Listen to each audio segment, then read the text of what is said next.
দীর্ঘদিন যাবৎ বাংলাদেশ আওয়ামী লীগ যখন ক্ষমতায় ছিল, প্রতিদিন পত্রিকায় ২, ৪, ১০, ২০টা নিউজ এরকম আসতই।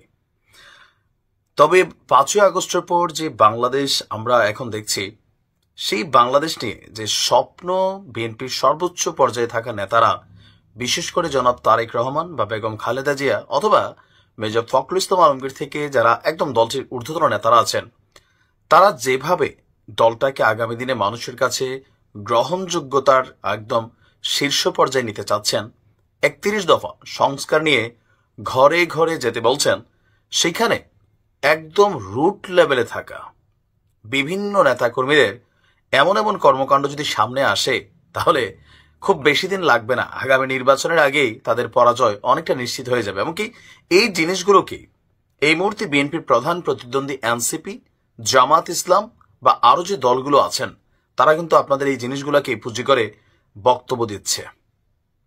বড় বেসামাল অনেক জায়গায় বিএনপির নেতা কর্মীরা, কয়েকটা ফটোকার্ড দিচ্ছি যেখানে দেখা যাচ্ছে আসলে কি ঘটছে।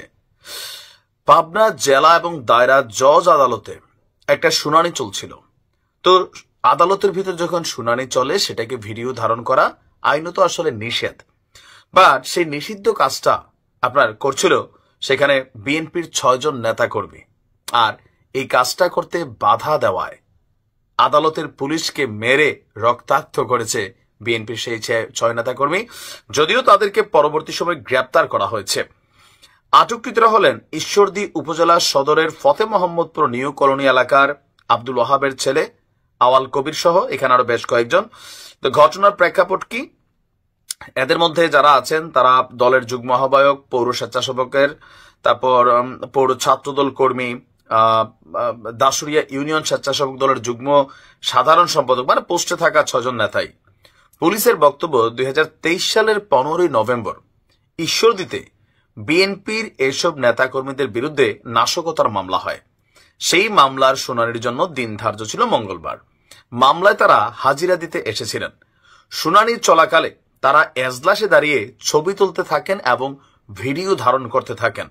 এই সময় সেখানে থাকা পুলিশ সদস্য শাহ আলম তাদের ছবি তুলতে বাধা দেন। এতে ক্ষিপ্ত হয়ে ওই পুলিশ সদস্যকে এজলাসের মধ্যেই ব্যাপক মারধর করেন।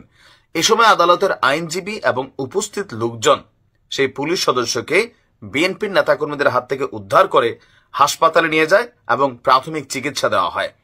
আদালতের শুনানি শেষে তাদেরকে আটক করা হয়। আর আদালত পরিদর্শক রাশেদুল ইসলাম তিনি বলছেন যে সঙ্গে সঙ্গেই ৬ জনকে আটক করা হয়েছে, তাদের বিরুদ্ধে আইনগত ব্যবস্থা নেওয়া হচ্ছে।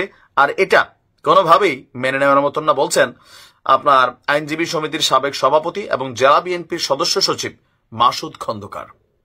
এই যে ঘটনাগুলো যখন ঘটছে, সাধারণ মানুষের মধ্যে ওই যে ৩ জন সরকারি কর্মকর্তারা একটা প্রোগ্রাম করতেছিল, সেখানে গিয়ে চাঁদা দাবি করছে, চাঁদা না দেওয়ায় সরকারি কর্মকর্তাদের মাইর ধরে। বাংলাদেশের অনেক জায়গায় এই দৃশ্যপট এখন কমন। বিএনপি ধরে নিছে আগামী দিনে তারা ক্ষমতায় আসবে, ভালো কথা। তো ক্ষমতায় আসলে আপনার এরকম চাঁদাবাজি, লুটপাট, তারপর হচ্ছে মন যারে চায় পুলিশে মারবেন, থাপ্পড় দিবেন, মানে আপনার ইচ্ছার বাহিরে গেলেই দখল করে ফেলবেন, তারপর হচ্ছে যে এই কর্মকাণ্ডগুলো করবেন। এই বাংলাদেশ বুঝে আপনারা বানাবেন? আপনাদের দলের যে সর্বোচ্চ নেতা এই যাবৎকালীন প্রায় গত ৮ মাসে আমরা যতটুকু তথ্য উপাত্ত শুনেছি, ৭ থেকে ৮০০ নেতা কর্মীকে কিন্তু বহিষ্কার করেছে। এমনকি প্রথমবারের মতন বিএনপির পক্ষ থেকে বেশ কয়েকজনের বিরুদ্ধে দলগতভাবেও কিন্তু মামলা দেওয়া হয়েছে।